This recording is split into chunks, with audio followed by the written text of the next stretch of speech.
Go.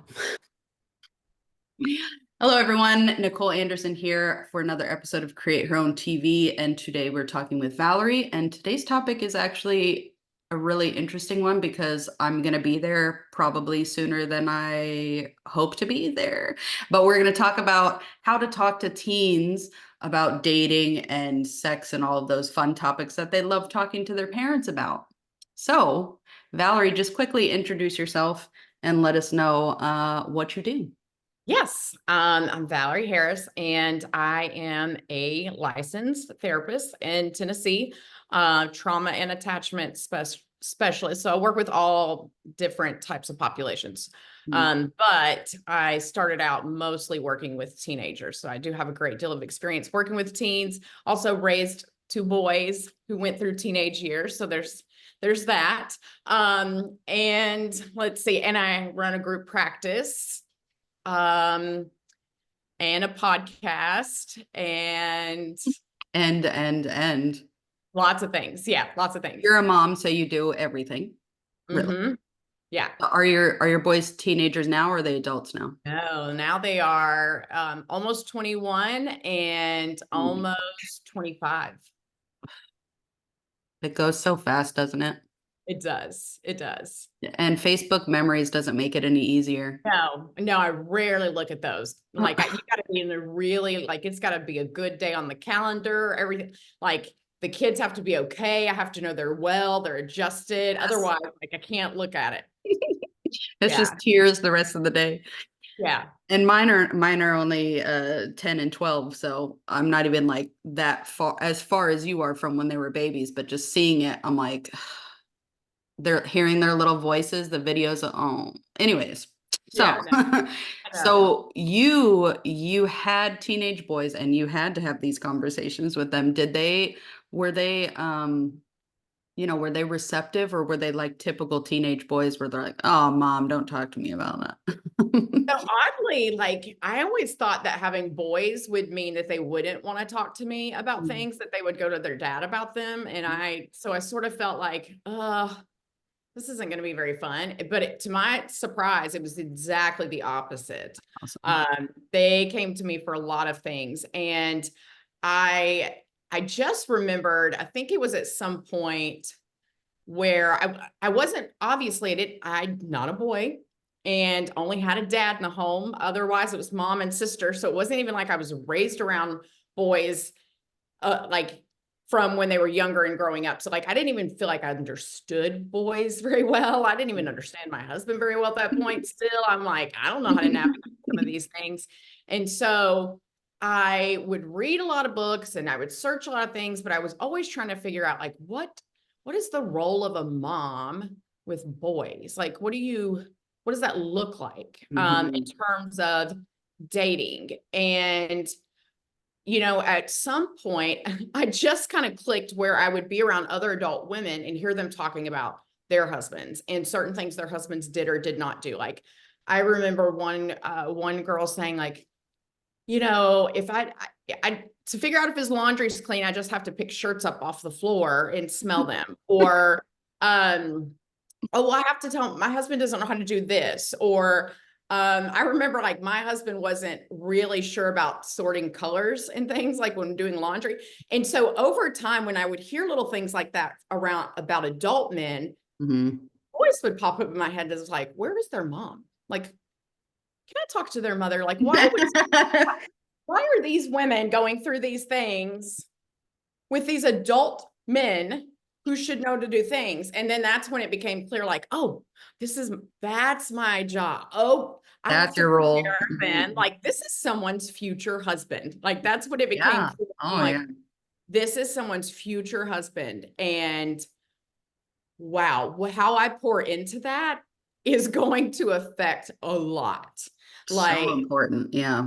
Yeah. So I think that's what led me down those dating conversations, is seeing, and even on the counseling side, like sitting in the room like this and seeing a couple sit there and watching some of them, the struggles they would navigate, where like mom was still the primary person in between this couple. And I'm like, I can't imagine. 40, like, you know what I mean? Or well, my mom did it this way. Or so I just started to watch how moms interacted with sons, what seemed to work well, what did not seem to work well, and tried to think about my future daughter-in-laws and what that might look like, and got really determined that I did not want to be wiping the tears of a grown woman because I did not do my job with these boys. Right.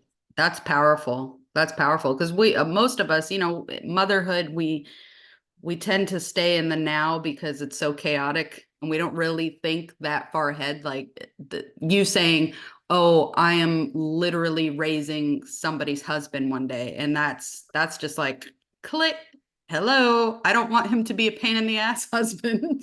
you know, Yes. Yeah. not So, I mean, so I think that's what kind of started and gave me clarity on like how to have those conversations. And I also just knew that there was just a double standard, as we know. There's always a double standard between males and females. And I think oftentimes we think about how that affects females, but it wasn't until I was the mom of boys that I saw it on the other side. Like, in different ways. For instance, like on the female side, okay, you can go to camp. She can't wear a bikini because she's going to church camps. She's got to wear a t-shirt. Well, why does he get to show his abs? Like, no, no. So, I'm like, put a t-shirt on. He's like, well, I don't have to wear yes, you do have to wear a t-shirt. Like, if she's not going to be in a bikini, you don't need to be showing your washboard abs because you're not 10 anymore. And, so it was things that you start to see some of those discrepancies, but then also things like, well, she's just, she's my friend and I'm going to go over to her house and hang out. And I'm like, no, who's there? Who's there? Are there adults? Like, how do they feel? Do they know you? How do they feel about you? Do you know what to do if this happens? So you start to think of all the ways they could end up in situations right. that they're not equipped for or prepared for, or that they know how to navigate. And then watching society and the way a lot of men are, it also became like this really big quest, if you will, to deconstruct the boxes that the world keeps trying to put my boys in. Yes. Constantly. Yeah. So the more I would hear, well, all men think about is this, or all boys, I would just feel like angry. I'm like, no, they don't. They don't all. Like, not all. Like, stop putting them in boxes. They're not going to be in these boxes. Like, yes, they're boys. They're designed differently. They're made differently. And they can still be sensitive to somebody's emotion. And they can still talk about their own emotions. Right. And they don't have to think about sex 24/7. And they can recognize when someone is unhealthy and throwing themselves at them and set their own boundary and observe limits. Like, That's a good one too. The most of our boys are going to be in that situation at one point or another. A girl that's maybe has some stuff to work through herself and she's throwing herself at you. What do? Boundaries. What, body language, all of that stuff. And it's, I mean, we have one of each. So just thinking about all the different ways I am going to have to speak to each of them too is like, oh yeah. Oh yeah. another thing. Whoever says babies and toddlers are the worst is just like, No, no, no. Yeah, they're no, it gets worse. so how do you initiate that conversation? Like I feel like you have to have a pretty good open communication initially with your kids to start those conversations. And do you think that's true or not necessarily? I think in some ways, but I think each kid is different. So you have to be really you kind of got to go with what you can get and what seems like it's going to work at the time. So for instance, my oldest, he had started dating someone when he was like in middle school, and I Oh, monitor. don't say that. My son's about to go into know, middle school. I know. I don't want to know about it. And I'm sure I know people thought I was a helicopter mom and other things. I'm like, that's fine. I don't care. I would monitor text messages, things like that, Right. because I could tell when something was going on. Like if your attitude is off at home, and you're saying nothing is happening, then I know something that's not true. So I would establish this communication of either you tell me what's going on, or I'll just find out and look through your phone. And it's not because I want to get into your business. It's because I already know. Right. Like it's going to, like, I'm already going to figure out because I can sense something's off. So what is it? Mhm. And so finally he figured out, okay, I better just talk to mom, because if I don't, she'll figure it out, or I'll just look because I pay for the phone. Yep. And That's fair. the time was like 13, barely 13, and you are so-called dating. And I need to know that you have proper phone etiquette. I need to know that you understand how to engage with a female on the phone. And there would be times I would look at things and I'm like, if someone doesn't respond, let them not respond. You don't say, hey, what are you doing? Where are you at? You know what I'm That's great. that's I don't think we normally think about stuff like that. Like we think that no, they're just And going so to I'm like, communicate how they communicate and right. I'm like, you're gonna look like a creep and you're not a creep. Like, stop looking like that. But at the Hello, same did you hear time, me? Did you read my message? yes. And so it's like, what's, trying to talk about what's coming up with you, what's going on with that. And so there was a time with that one that I told him I just didn't think he was ready to date. Felt like there was still some emotional maturity that needed to happen. And so next thing you know, he had a friend who was a girl that he was hanging out with a lot. And I'm like, I know what this is. Like, you can call it what you want, but I know that they're basically talking and just not putting a label on it. So I had her over to the house and set them down together. And I was like, this will run her off for sure. It did not run her off, but I thought it would. And I said, the purpose of dating is for marriage, to decide if you want to be married eventually or not. Like, it's not just for fun. Right. You need to have boundaries. If you don't know how far is too far, you'll go too far. So I want each of you to write down on these index cards what your physical boundaries are, I emotional boundaries. love that. You're going to come back in a week and you're going to exchange them, because then when you have her boundaries and she has yours, something in your brain's going to go off if you cross that boundary. So I know it was awkward for both of them. I know people probably are going to listen to this and be like, she should stick to being the therapist or be a mother, not be the therapist to the kid. I wouldn't be in one. I think the job of a parent is to coach your children. Like, you have to coach them on how to speak, boundaries, observing limits for themselves, talking about emotions. But I also know how the brain works. And I know that if you have a predetermined stop point that you've already communicated or set that for yourself, then something's going to go off if you start to go past that. Well, if you have two people on the same page who both agree to that, then that will strengthen the likelihood that one or the other will observe that limit. Because the last thing I wanted for either of my kids or the people they were dating is for someone to do something and think that it was okay when it was never okay to begin with. Yeah, and what's the alternative to that? I mean, you can have people telling you all day, like, "Oh, that's too much. Don't do that to your kids." But the alternative is don't have boundaries. They don't know what their boundaries are. They don't communicate them, and they are in terrible relationships, or they're on dating websites and they're constantly harassing somebody. Right. And That's I the alternative. the whole boys will be boys. Like, no, they don't. No, they do not have to be like no, not mine. We're not going to do things that way. And so I would talk to the oldest. I could be a lot more candid with the young. I think at one time I bribed him, not bragged him. I bribed him to read boundaries in dating and told him to go through and highlight things and read it. He later told me, and I paid him for it. Hey, Like, you know what? I am not above bribing children with money for reading, because it is a skill set you want to have forever, and reading is good for you. We used So to be bribed with mini Pizza Hut pizzas to read. Remember that? yeah. Yeah.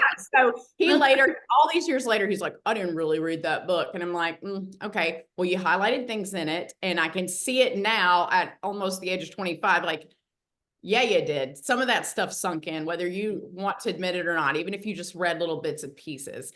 Now, the youngest, He wouldn't have gone for that. He was entirely different. Mhm. Um, and so, and you have to kind of watch their patterns. Like they have different patterns. You have to watch kind of who they date, why they try to date those people, what they're like, what they feel they're trying to, like, what their purpose is in the relationship. Mm.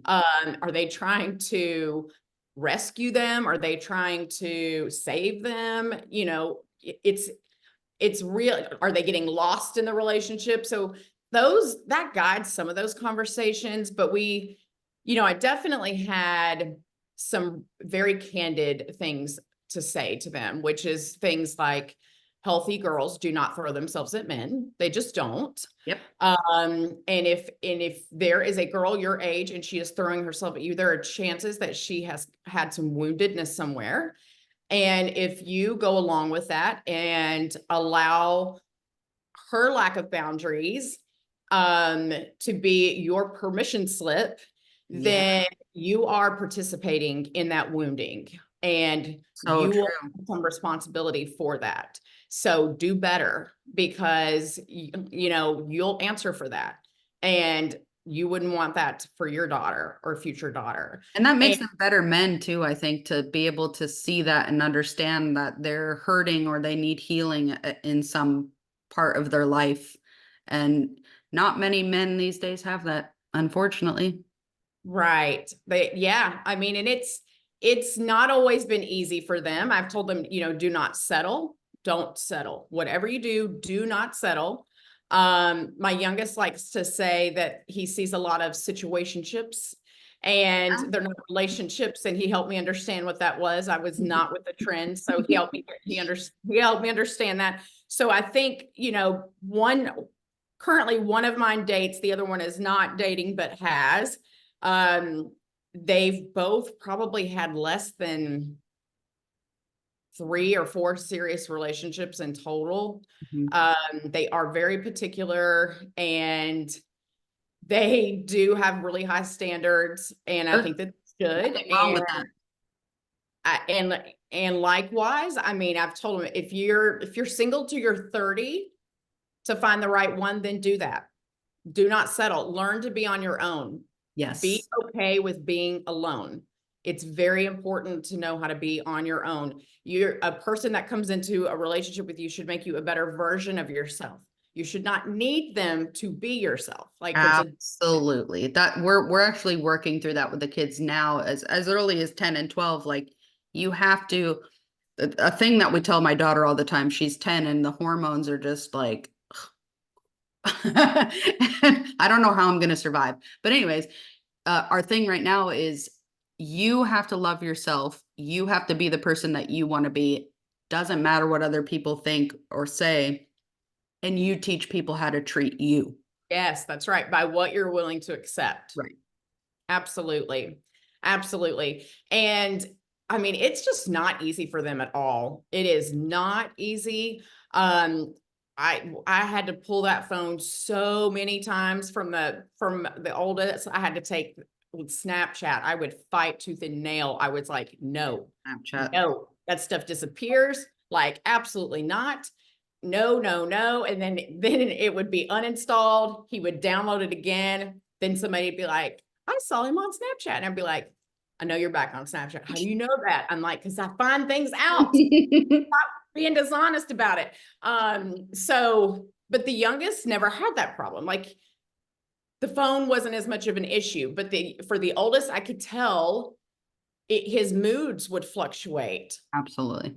And so it told me like these things are influencing you a lot, and that's not okay. So I knew I had to come in and create more boundaries Mhm. and get in between that as much as possible to try and mitigate some of that and not just accept it. Whereas the youngest was just different. It didn't affect him in the same way. So I think that's what's can be hard for parents, is understanding that what worked with one will not work with the other.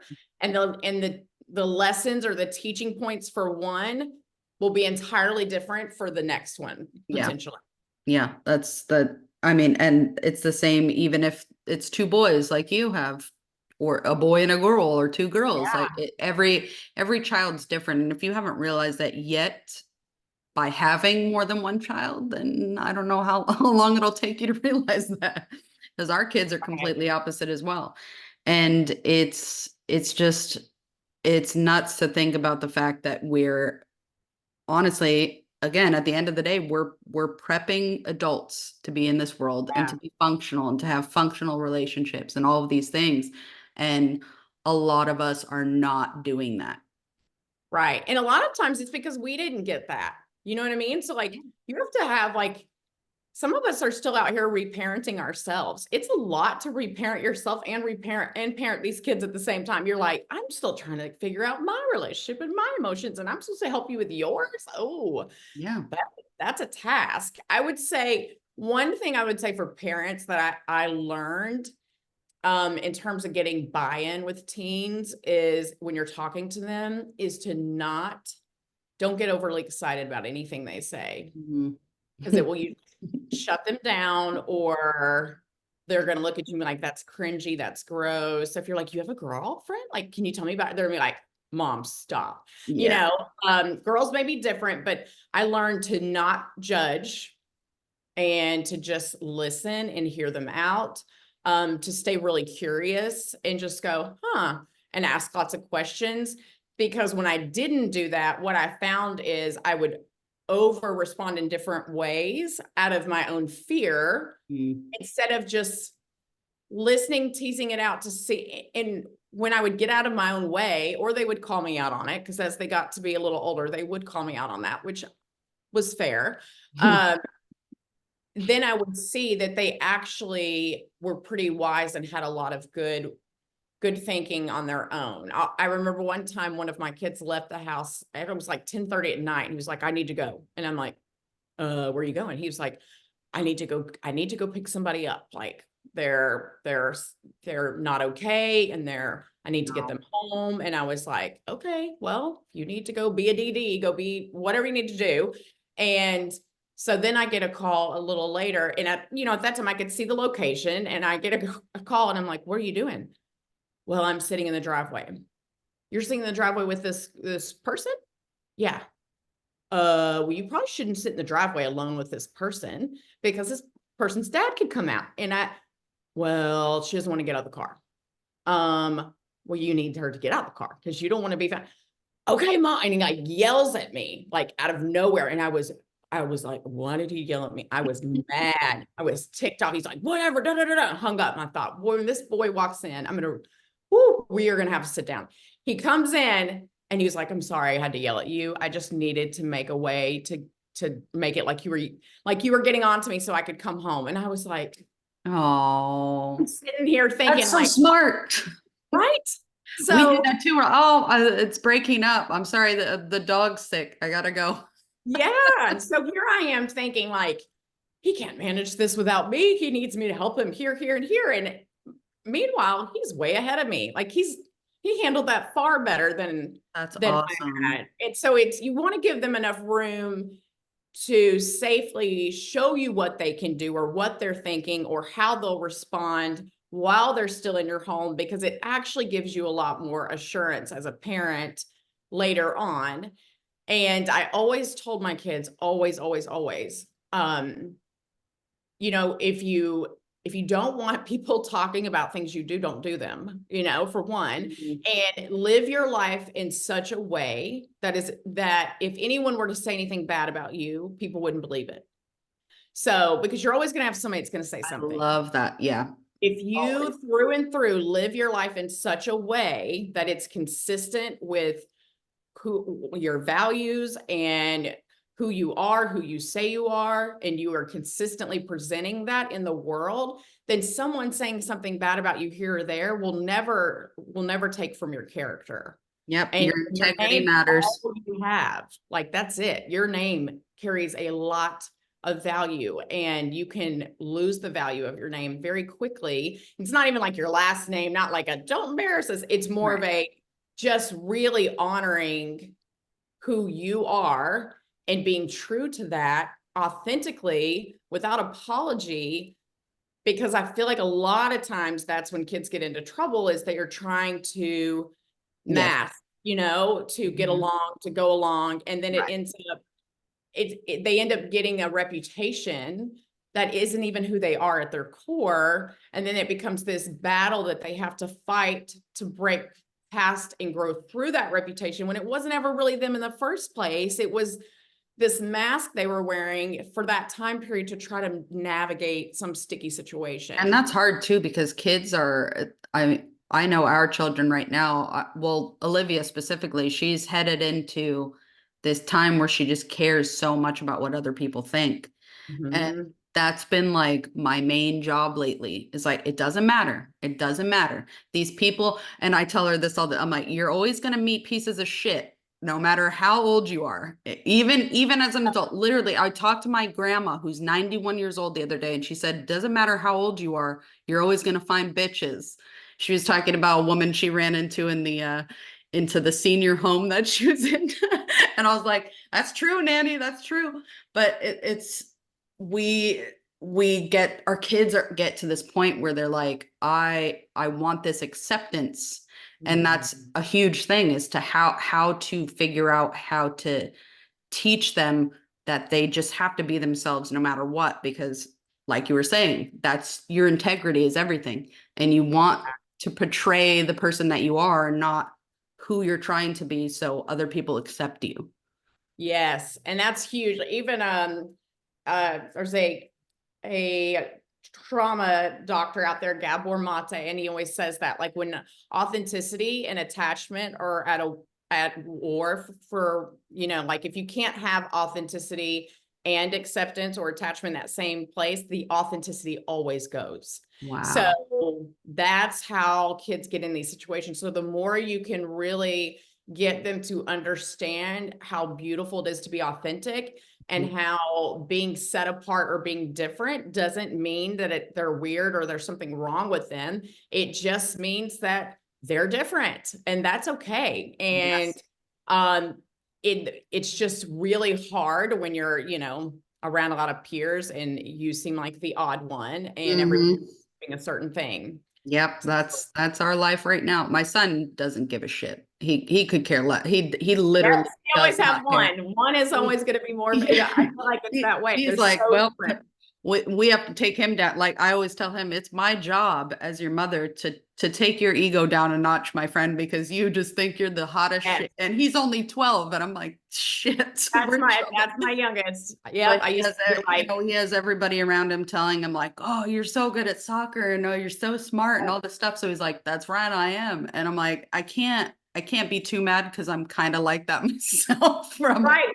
No, praise, I know. praise. You always have one that tests your gangster. Yeah. That was, yeah, that's my youngest. I would be like, you can't do that. And he'd be 10, same thing. And I'm like, you can't do that. And he'd go, I'm like little Uzi Vert. I do what I want. And I'm like, how do you even know who that is? Like, what? No, you're not. So here's how I got him every time. I would go, okay, I will get on Instagram and go live.